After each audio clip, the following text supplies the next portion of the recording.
This is a product from HP that's been around for a bit, but it still has a lot of value.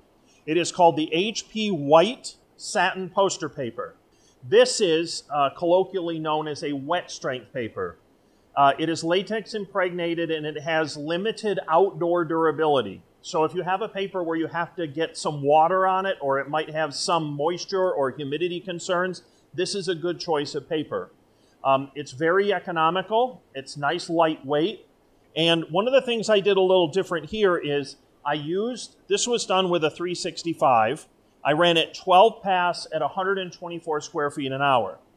Now, what I'm doing is I'm putting more ink down. I took the existing presets that download into the printer and I modified them.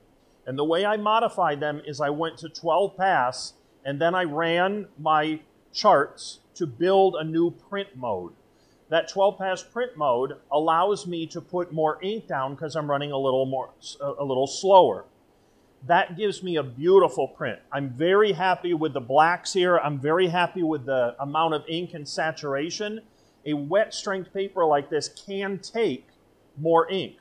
It's designed just like the idea that it's, wet strength, it can take some moisture. I'm putting a lot of moisture on the paper and then bringing it into the curing zone. This is a good choice for an economical paper that also has limited outdoor durability. You could certainly use it in a lot of indoor applications.